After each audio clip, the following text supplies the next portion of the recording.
Subiksha, Divya, Sandra இருக்காங்க. மைக்க மறைச்சு வச்சுட்டு பேட்டையெல்லாம் எடுத்துட்டு போயிட்டாங்க. பாரு பட்டாங்க. எல்லா வேலையும் பண்ணணும். டீ காஃபி எல்லாம் வந்திருக்கும். கூட்டு முயற்சியா இங்க இருக்க ஹவுஸ்மேட்ஸ். நண்பர்கள் அனைவருக்கும் வணக்கம். இன்னைக்கான 3வது ப்ரோமோ வந்துருச்சு. இந்த ப்ரோமோல என்னெல்லாம் நடந்தது அப்படின்றத பத்தி தான் இந்த வீடியோல நம்ம டிஸ்கஸ் பண்ண போறோம். அதுக்கு முன்னாடி இந்த வீடியோக்கு ஒரு லைக்கை மட்டும் போடுங்க. ரெக்வெஸ்டா தான் இந்த விஷயத்தை கேட்கறேன். நீங்க லைக் போட்டீங்கன்னா இந்த வீடியோ இன்னும் புஷ் ஆவறதுக்கு ஹெல்ப்ஃபுல்லா இருக்கும். அதனால தயவு செஞ்சு லைக் போடாதவங்க ஒரு லைக்கை போட்டுருங்க. அதே மாதிரி சப்ஸ்கிரைப் பண்ணாம இருக்கீங்கன்னா சப்ஸ்கிரைபும் பண்ணி வச்சுக்கோங்க. 2வது ப்ரோமோவை எங்க விட்டாங்களோ அதே இடத்துல தான் இந்த ப்ரோமோவை தொடங்குறாங்க. அதாவது கமருதீன் அதுக்கப்புறம் வந்து விஜய் பார்வதிக்கு எதிராக கேஸ் கொடுத்திருக்காங்க. ஹவுஸ்மேட்ஸான 4 பேர் கேஸ் கொடுத்திருக்காங்க. எதனால இவங்க 4 பேர் மட்டும் கொடுத்தாங்கன்னு தெரியல. ஏன்னா ஹவுஸ்மேட் மொத்தமா கொடுக்க வேண்டிய கேஸ், ஆனா 4 பெண்கள் தான் கொடுத்திருக்காங்க. யார் யாருன்னா சுபிக்ஷா, ரம்யா ஜோ, திவ்யா, சாண்ட்ரா திவ்யா இதுல சேர்ந்திருக்காங்க போல. சோ 4 பேர் கேஸ் கொடுத்திருக்காங்க. சபரி வந்து அவங்களுக்கு ஆஜராக போற லாயரா இருக்காரு. சபரி வந்து லாயரான வேலையை சரியா செய்யறாரான்னு கேட்டீங்கன்னா பாடி லாங்குவேஜ் இருக்கு, பேசுற அந்த தொனி இருக்கு, ஆனா கண்டென்ட் எதுவுமே இல்ல. அதாவது கண்டென்ட்டை நல்லா சொல்றாரான்னு பாத்தீங்கன்னா அப்படி நல்லா சொல்ல மாட்டாரு. ஏதோ மாடுலேஷன்லாம் ட்ரை பண்றாரு. அது எனக்கு பிடிக்கல. ஏன்னா நேத்து ஒரு கேஸ்லயே அவர் அப்படிதான் பண்ணாரு. எனக்கு அது சுத்தமா பிடிக்கல. இதை தாண்டி விஜய் பார்வதி அதுக்கப்புறம் கமருதீன் சைடுக்கு யாராவது ஒருத்தர் லாயரா இருக்கணும்ல.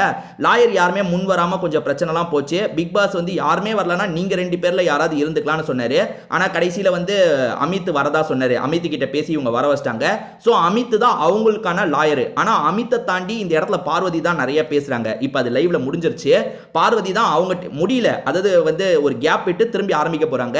அவங்க சார்புக்காக பார்வதி தான் நிறைய பேசுறாங்க. சரி, ஒவ்வொருத்தர் என்னென்ன குற்றச்சாட்டு வைக்கிறாங்கன்னு பார்ப்போம். இந்த 4 பேர் அதாவது மொத்தம் 4 பேர் கொடுத்தாங்கன்னு சொன்னல, சுபிக்ஷா, ரம்யா ஜோ, திவ்யா, சாண்ட்ரா, இவங்க 4 பேருமே ஒவ்வொருத்தரா வந்து என்ன பிரச்சனை அப்படின்றதெல்லாம் சொல்லிட்டு இருக்காங்க. எங்களுக்கு எதனால கேஸ் கொடுக்கணும்னு தோணுச்சுன்ற காரணத்தை சொல்ல ஆரம்பிக்கிறாங்க. முதல்ல சுபிக்ஷா என்ன சொல்றாங்கன்னா, இவங்க மைக்க மூடி ஏதோ பேசியிருக்காங்க போல, அதனால பிக் பாஸ் இவங்களுக்கு பனிஷ்மெண்ட் தரதுக்காக எங்க தட்டுல இருக்க முட்டையெல்லாம் எடுத்துட்டு போயிட்டாரு. இப்ப முட்டை இல்லாம எங்களுக்கு கஷ்டமா இருக்கு, பால் இல்லாம கஷ்டமா இருக்கு, எனக்கு அதுதான் கம்ப்ளைண்ட் அப்படின்ற மாதிரி சொல்றாங்க. அதாவது அவங்க பேசினது என்ன பேசினாங்க அதெல்லாம் எனக்கு தேவையே கிடையாது.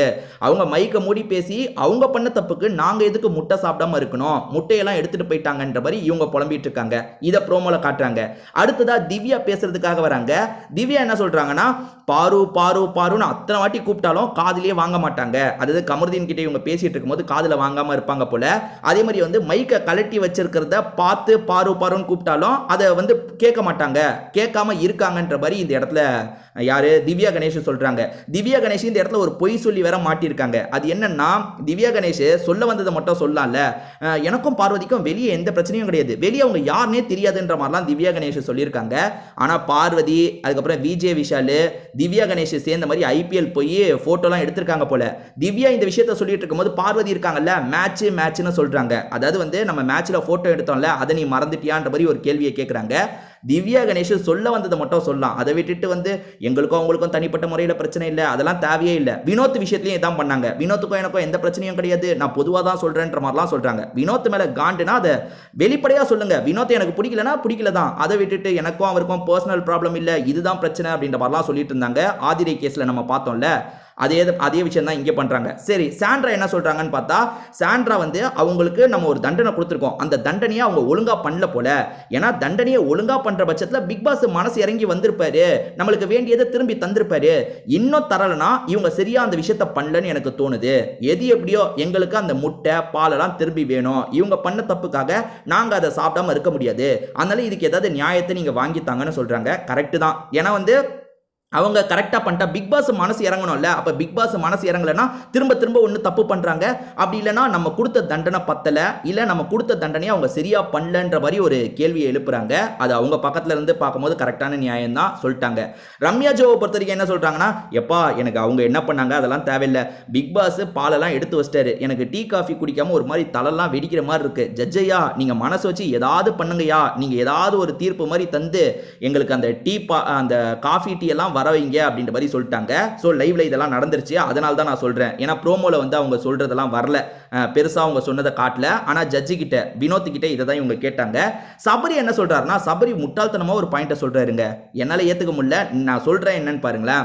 அதாவது சபரி வந்து என்ன சொல்றாருன்னா, இவங்க 2 பேருமே சேர்ந்து பிளான் பண்ணி ஹவுஸ்மேட்ஸை கஷ்டப்படுத்தணுன்றதுக்காக தான் இந்த மாதிரி ஒரு விஷயத்தை பண்ணியிருக்காங்கன்ற மாதிரி சொல்றாரு. அதுவும் ரொம்ப சீரியஸா சொல்றாருங்க. அதை பார்க்கும்போது சிரிப்பு தான் வந்தது. என்னடா சொல்ற அப்படின்ற மாதிரி அவங்க 2 பேர் பார்த்துட்டு இருக்காங்க. அதாவது அவங்க 2 பேர் பிளான் பண்ணி ஹவுஸ்மேட்டை கஷ்டப்படுத்தணும்னுக்காக இப்படி பண்றதா சொல்றாரு. அப்படி எப்படி பண்ண முடியும்? முடியும்? ஏன்னா பிக் பாஸ் இந்த மாதிரி தண்டனை தருவாருன்னு அவங்களுக்கு எப்படி தெரியும்? அதனால அவர் சொன்ன பாயிண்ட்ல சுத்தமா லாஜிக் கிடையாது. ஸோ அவரோட பாயிண்ட்டை வச்சு ஜெயிக்கிறதுக்கு இந்த மாதிரி பாயிண்ட் வைக்கிறாரு போல. ஏன்னா வந்து அந்த பாயிண்ட்லாம் வேலிடே இல்லைங்க. பார்வதிக்கு பேசுற வாய்ப்பு கிடைச்சது. அப்ப பார்வதி சில பாயிண்ட் எல்லாம் வைக்கிறாங்க. அது என்னன்னா, அவங்க தண்டனையா சில விஷயங்கள் எல்லாம் பண்ண சொன்னாங்க. அதெல்லாம் நாங்க கரெக்டா தான் பண்ணியிருக்கோம். இதை தாண்டி கில்ட் இல்லைன்றாங்க. நாங்க சோகமாவே இருக்கணும்னு எதிர்பார்க்கறாங்களா என்னன்னு தெரியல. நாங்க கில்ட்டோட தான் இருக்கோன்ற மாதிரி சொல்லிட்டாங்க. நாங்க தான் மைக்க, அதாவது நாங்க 2 பேர் தான் மைக்க மூடி பேசின மாதிரியே கொண்டு வராங்க. இந்த வீட்டில் இதுக்கு முன்னாடியே சிலர் பண்ணியிருக்காங்க. இப்போ அரோராவை எடுத்துக்கிட்டா துஷார் கிட்ட பேசும்போது மைக்க மூடிலாம் பேசியிருக்கான், நானே பார்த்துருக்கேன். அதே மாதிரி வியானா எஃப்ஜே பொறுமையாக பேசியிருக்காங்க. அப்போ பிக் பாஸ் மைக்க ஒழுங்கா போடுங்கலாம் சொல்லியிருக்காரு. ஸோ அவங்களுமே இதை பண்ணியிருக்காங்க அப்படின்ற மாதிரி அவங்க பக்கம் திருப்பி விடுறாங்க. அவங்க சைடில் வைக்க வேண்டிய பாயிண்ட்டை அவங்களுமே சரியாக தான் வச்சாங்க. இல்லை யார் சைடு தப்பு யார் சைடு சரின்னு உங்கள் கருத்தை சொல்லுங்க. ஆனால் அந்த விஷயம், அந்த ஜட்ஜ்மெண்ட் இருக்கு பார்த்தீங்களா, கண்டிப்பாக பார்வதிக்கு எதிராக தான் வரும். ஏன்னா வியானா கண்டிப்பா அவங்களுக்கு எதிராக தரணும் தான் இருக்காங்க. கானா வினோத்தும் யோசிச்சு பார்ப்பாரு. ஹவுஸ்மேட்ஸ் எல்லாருமே அப்படிதான் சொல்றாங்கன்றதுக்காக கானா வினோத்தும் அப்படிதான் ஜட்ஜ்மெண்ட் தர வாய்ப்பு இருக்கு. அப்படி இல்லை இவங்க 2 பேருமே வேற சொன்னாலும் இங்க உட்காந்துட்டு இருக்கவங்க கிட்ட வரப்போது, உட்காந்துட்டு இருக்கவங்க கண்டிப்பா பார்வதி கமருதீன் பண்ணது தான் தப்புன்னு சொல்லுவாங்க. இதான் நடக்க போது. உங்களோட கருத்தை இதை பத்தி ஷேர் பண்ணிக்கோங்க.